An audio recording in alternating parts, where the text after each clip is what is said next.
Hello বন্ধুরা, smart গৃহিণী চ্যানেলে আপনাদের স্বাগত জানাচ্ছি। ব্রয়লার মুরগি খেয়ে খেয়ে আমাদের প্রায় জিভে একঘেয়েমি স্বাদ চলে এসছে।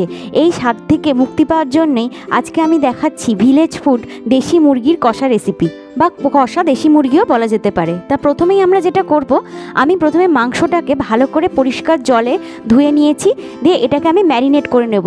লেগ পিসগুলো একটু বড় আছে, মাঝে একটু একটু কেটে দিয়েছি যাতে মশলাগুলো এর মধ্যে ভালোভাবে ঢুকে যায়। এই জন্য আমি প্রথমে নিয়ে নিচ্ছি হলুদ গুঁড়ো, এটা স্ট্যান্ডার্ড চামচের 1 টেবিল স্পুন নিচ্ছি। এরপরে আমি নেব একটু সর্ষের তেল। দেশি মুরগি এটা যেহেতু একটা ভিলেজ ফুড, তাই আমি এটা সর্ষের তেলেই রান্নাটা করা পছন্দ করি। এরপরে আমি দিয়ে দিচ্ছি 100 গ্রাম মতো টক দই।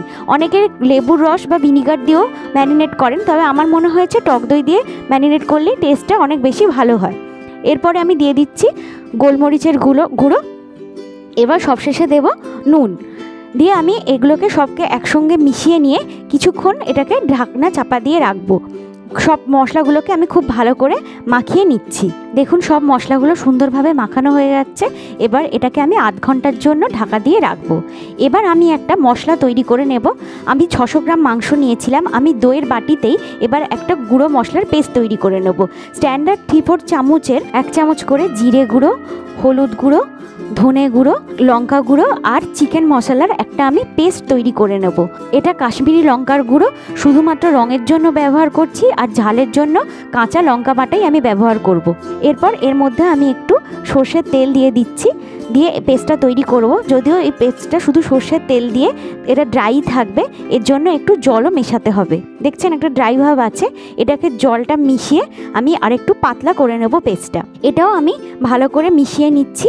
নিয়ে মাংসটা ম্যারিনেট হতে হতে এই পেস্টটা আমার তৈরি হয়ে যাবে এবং এটাকেও আমি রান্নায় ব্যবহার করব। সরাসরি মশলাগুলো তেলে না দিয়ে এইভাবে পেস্ট তৈরি করে রান্নায় দিলে রান্নার স্বাদ কিন্তু অনেকটাই বেড়ে যায়। দেশি মুরগি যেহেতু ব্রয়লার মুরগির থেকে একটু শক্ত হয়, তাই আমি প্রথমে একটু প্রেশার কুকার ইউজ করে নিচ্ছি। প্রেশার কুকারে 3টে মতো সিটি দিলেই আমার মুরগিটা সিদ্ধ হয়ে যাবে। কিন্তু মুরগির সাইজ যদি বড় হয় সেক্ষেত্রে আর একটু বেশি সিটি দিতে হয়, কারণ বড় মুরগির একটু স্টিফ ভাব থাকে। এরপরে বাটি ধোয়া জলটা দিয়ে আমি 3টে সিটি পর্যন্ত ওয়েট করব, তার মধ্যে এটা সিদ্ধ হয়ে যাবে। এবার আমি কড়াইতে তেল গরম করে নেব। স্ট্যান্ডার্ড কাপের 3/4 কাপ আমি সর্ষের তেল কড়াইয়ের মধ্যে দিয়ে দিলাম। তেলটা একটু গরম হয়ে এলে আমি গোটা গরম মশলা ফোড়ন, তেজপাতা আর শুকনো লঙ্কা ফোড়ন দিয়ে দেওয়ার পর আমি পেঁয়াজটাও এর মধ্যে দিয়ে দেবো। আমি ইউজ করছি 2টো তেজপাতা, 2টো শুকনো লঙ্কা, 2টো ছোটো এলাচ, 3টে লবঙ্গ, সামান্য একটু দারুচিনি আর মাঝারি সাইজের 4টে পেঁয়াজ এর মধ্যে দিয়ে ভালো করে ভাজতে থাকবো। পেঁয়াজটা একটু ভাজা হয়ে গেলে সামান্য আমি রসুনও কুচি করে রেখেছি, রসুনটাও এরপর এর মধ্যে দিয়ে এটাকেও লাল করে ভেজে নেব। এরপর আমি দিয়ে দেবো একটু নুনটা পেঁয়াজের মধ্যে দিলে তাহলে খুব তাড়াতাড়ি ভাজা হয়ে যায় আর একটা লালচে সুন্দর কালারও চলে আসে। আমরা অনেকেই ভুল করে কাঁচা পেঁয়াজের সাথে মশলা দিয়ে ফেলি, তাই মাংসর টেস্ট খুব একটা ভালো আসে না। তাই পেঁয়াজটা তেলে ভালোভাবে ভাজা হলে তবেই মশলাগুলো অ্যাড করা উচিত। তাই আমি গরম তেলে পেঁয়াজটাকে ভালোভাবে ভেজে নিচ্ছি যাতে পেঁয়াজের কাঁচা গন্ধটা না থাকে। একটা হালকা লালচে কালার চলে এসছে। এবার আমি 2 চামচ লঙ্কার বেটে রেখেছিলাম সেটা এর মধ্যে দিয়ে দিচ্ছি। আপনারা ঝাল অনুযায়ী লঙ্কাটা বাড়িয়ে কমিয়ে নেবেন। এরপরে আমি দিয়ে দিচ্ছি আদার পেস্ট, এটাকেও কিন্তু আমি বেটে রেখেছি, এটাও পরিমাণ 2 চামচ। এরপরে দিয়ে দিচ্ছি পেঁয়াজের পেস্ট আর সব শেষে দিচ্ছি রসুনের পেস্ট, তবে রসুনের পেস্টটা আমি 1 চামচ ইউজ করছি। মশলাগুলো কিন্তু খুব ভালোভাবে কষাতে হবে, না হলে একটা কাঁচা গন্ধ ছাড়বে। এরপরে দিয়ে দিলাম টমেটো পেস্টটা, এটা কিন্তু আপনারা টমেটো পিউরিও ইউজ করতে পারেন। আমি মাঝারি সাইজের একটা টমেটো বেটে রেখেছিলাম, দেখছেন একটা খুব সুন্দর তেল ছেড়ে বেরিয়ে আসছে। মাংস রান্নার জন্য গুঁড়ো মশলার যে পেস্টটা আমি তৈরি করে রেখেছিলাম, এরপর সেটা আমি কড়ার মধ্যে দিয়ে দিচ্ছি। এটাকে ভালো করে আরও ভাজতে হবে এবং ততক্ষণ পর্যন্তই ভাজতে হবে যতক্ষণ না তেল ছেড়ে বেরিয়ে আসছে।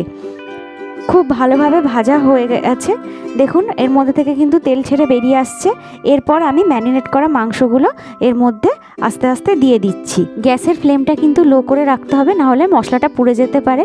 ম্যারিনেট করার সময় মাংস থেকে একটু জল বেরিয়ে আসে, সেইটা এর মধ্যে দিয়ে দিলাম। এরপরে ভালো করে মশলাটার সঙ্গে নাড়িয়ে চাড়িয়ে নিয়ে কিছুক্ষণের জন্য এটাকে ফুটতে দিতে হবে।